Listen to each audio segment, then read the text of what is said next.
శ్రీరామ జయం. సంకటములను తొలగించేటటువంటి గణపతికి సంబంధించిన వ్రతం సంకష్టహర గణపతి వ్రతం. ఈ వ్రతం మంగళవారం నాడు ఏర్పడితే అద్భుతమైన యోగం.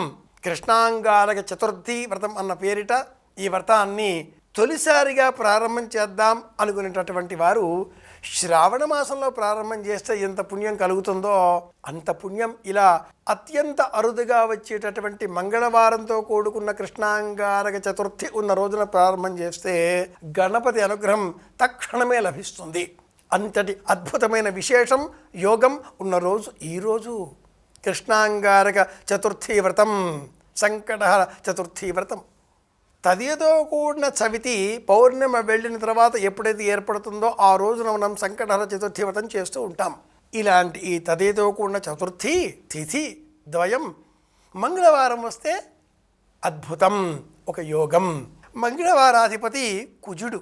కుజకారకత్వాలలో దేహంలో ఉండేటటువంటి రక్తంలో ఉండే మూలగా వీటిపైన కుజుడి ప్రభావం ఎక్కువ. మోకాళ్ళ నొప్పులు, కీళ్ళ నొప్పులు, ఈ వేలు ఇలా మనం నొక్కితే శబ్దం రావడం, ఇవన్నీ కూడా మనకు రోగకారకత్వ లక్షణాలను సూచించేవి. ఇలా మనం మెటికలు విరిస్తే టిక్ టిక్ అన్న శబ్దం వస్తే మనలో వ్యాధి మొదలైంది, ప్రారంభమైంది అని అర్థం. అలాగే ఎంత నొక్కినా కూడా నొప్పి కలగకూడదు, సుకుమారంగా మృదువుగా ఉండాలి. అలా నొక్కినప్పుడు శబ్దం వస్తే ఈ జంట ఎముకలలో ఉండే గాలి బయటకు వచ్చే ప్రయత్నం చేసింది. ఇది కుజ దోషం. నిజంగా జాతకాలలో ఉండే కుజదోషం అంటే ఇది అర్థం. ఈ జాయింట్స్ అన్నీ కూడా దేహంలో ఉండే 206 బొమికలలో ప్రధానంగా 8 క్షేత్రాల్లో కేంద్రీకృతమే ఉంటాయి. వీటి ఆధిపత్యం గణపతి అధీనం కనుక గణపతిని పూజించినట్లయితే శారీరక రుగ్మతలు మటుమాయమవుతాయి, ఆరోగ్యం సంతరించుకుంటాం. యాక్టివ్గా, ఉత్సాహంగా, ఉద్వేగంగా, ఉల్లాసభరితంగా ఏ సమస్యనైనా కూడా అవలీలగా ఎదుర్కొనేటువంటి మానసిక స్థితిని మనం పొందగలుగుతాం. అందుకోసమే సంకటహర చతుర్థి వ్రతం.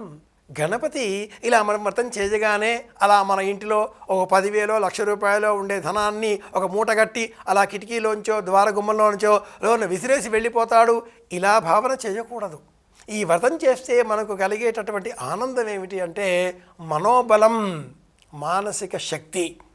ఎంత కష్టమైనా కూడా నవ్వుతూ ఎదుర్కొనేటటువంటి శక్తి, ముఖంలో ప్రశాంతత, ఆహ్లాదకరమైన వాక్యం, ఉద్వేగం లేకుండా మాట్లాడేటటువంటి శక్తి, అందరి క్షేమాన్ని కోరేటటువంటి శక్తి, ఇవి మనకు గణపతి ప్రసాదిస్తాడు.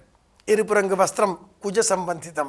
గణపతిని పూజించే క్రమంలో సాయంత్రం వరకు ఉపవాస వ్రతం చేసి పూజాగృహంలో కానీ ఇంట్లో అనుకూలమైన చోట కానీ చక్కగా ముగ్గు వేసి ఎరుపు వస్త్రం పరిచి గోధుమలు, జొన్నలు మళ్ళీ నీటిలో భూమిలో వేస్తే మొలకెత్తే అవకాశం గల ధాన్యాలను రాశిగా పోసి రాగి చెంబు, నీరు, వెదురుబుట్ట, గణపతి ప్రతిమ ఇవన్నీ ఏర్పాటు చేస్తాం ఉంటే, లేదా నమస్కారం చేస్తాం. కానీ ప్రధానంగా చేయవలసింది ఉపవాస వ్రతం.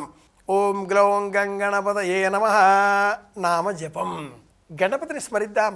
సంకటహర గణపతి వ్రతాన్ని శక్తి కొలది పాటిద్దాం.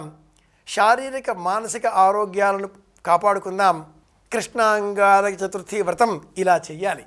చేద్దాం, మళ్ళీ కలుసుకుందాం. శుభమస్తు.